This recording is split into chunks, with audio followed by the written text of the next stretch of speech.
zangu wanaogonga, tunayo mengi sana ya kuzungumza, lakini napenda nijitambulishe kwenu kwamba nipo hapa, naitwa Bakari Shingo ama Shingo Bakari. Nipo hapa kwa mambo matatu ya msingi. Kwanza kujitambulisha, lakini pia kuambia ndugu zangu, mimi ni mgombea wa ACT Wazalendo na niko mbele yenu hapa nikiwaomba kura nini binafsi, jamaa zenu na rafiki zenu.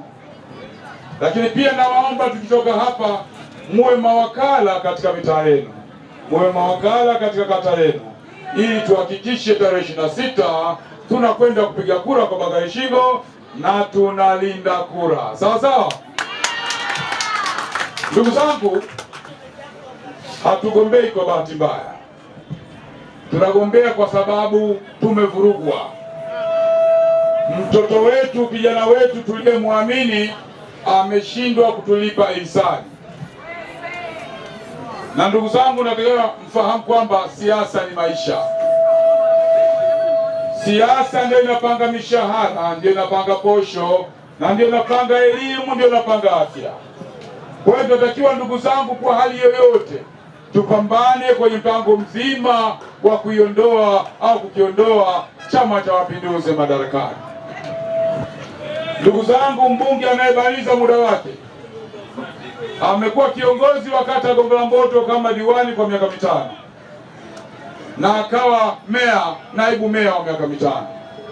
Sasa tunazungumza baada ya kumaliza miaka 5 ya kwanza akachaguliwa tena kwa diwani, akapata pia nafasi ya umeya. Nafasi ya umeya maana yake ni kwamba yeye ndiye aliyekuwa mwenye mji huu wa Ilala, manispaa Ilala ilikuwa chini yake. Maana yake na baraza la madiwani na ana bajeti. Lakini ndugu zangu, hiyo haitoshi, akachaguliwa tena kwa mbunge, akapiga miaka mingine 5. Katika vipindi vyake vyote 5 vya mwaka huu anaumaliza muda wake, hajawahi kuja kwa wananchi na kuzungumza na wananchi, hajawahi kuja. Na kwa nini hajaja? Kwa sababu si sehemu ya jamii yetu katika matatizo yetu. Naomba mtambue pia tuwepo hapa, tupo kwa kazi maalum. Ndugu zangu, changamoto ambazo ni nyingi sana, lakini nazungumza zile ambazo zilipelekea mimi na wenzangu tukasema hapana, muda wa kumwachia Jerry ama huyu bwana mdogo unatosha. Ndugu zangu, na changamoto za msongamano wa wanafunzi madarasani. Sera ya elimu ya Wizara ya Elimu inasema wanafunzi katika chumba kimoja wawe 45 wasiozidi 60. Leo hii tuna watoto zaidi ya 100 kwenye chumba kimoja. Tumekuwa na meya wa manispaa Ilala mwenye bajeti na kupanga utaratibu wa madarasa, hakutusaidia. Tumekuwa na mbunge na sasa ni waziri, hakunufaika na hivyo vyeo. Lakini sio kama haitoshi, ndugu zangu, tumekuwa na shida pia katika shule zetu za michango. Ndugu zangu, michango si halali. Michango ile ni wizi na ni dhulma kwa mujibu wa kodi na miongozo ya Wizara ya Elimu. Michango yote ni batili.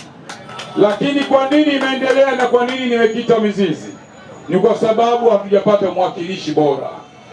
Kilichotokea sasa hivi, kinachotukuta sasa hivi ni kuwa na mlolongo mkubwa wa vijana ambao hawana kazi. Kwa sababu gani? Hakupata nafasi ya kukutana na jamii anayoiwakilisha ili kujua changamoto zetu na kumshauri namna gani tutazitatua. Tunajua tunaweza kusema mtu akipata kazi inabidi ajiriwe. Mimi niwaambieni kweli ndugu zangu, watu wa jimbo la Ukonga, mimi si muumini wa kazi ya kuajiriwa. Mimi si muumini wa kazi ya kuajiriwa. Mimi ni muumini wa kazi binafsi inayotokana na taaluma na ujuzi binafsi. Nikiamini unafanya kazi ya kupatana, na nikifahamu kabisa si serikali ya Chama cha Mapinduzi wala makampuni yaliyosajiliwa chini ya serikali ya Chama cha Mapinduzi ambayo yapo tayari kutoa mshahara kwa mfanyakazi, ambao mshahara huo baada ya kufika siku 30 atabaki na chenji ya kuweza kulipa ada za watoto. Serikali ya Chama cha Mapinduzi wanatoa mshahara wakijua ikifika mwisho wa mwezi na mshahara umefanyaje, umekata, kana kwamba mshahara unatokana na CCM yao. Ndugu zangu, mshahara unatokana na kodi tunazolipa. Kwa hiyo kuna kila sababu ya kuchagua. Ndugu zangu, tuende tukasimamie serikali. Tuna kitu kinaitwa pesa za mkopo kutoka halmashauri ya manispaa Ilala, sawa kwamba ni za vijana, kina mama na wazee. Pesa hizo nazo hazipatikani, pesa nazo zinakuwa zinaporwa. Matokeo yake kuna wakina mama wamedanganywa wakajaza fomu, wengine wakahonga ili wapate hizo pesa, wakiamini hazina riba, hazina masharti magumu. Hadi miaka 5 inakwisha, pesa zile wakina mama baadhi yao walio wengi hawajazipata.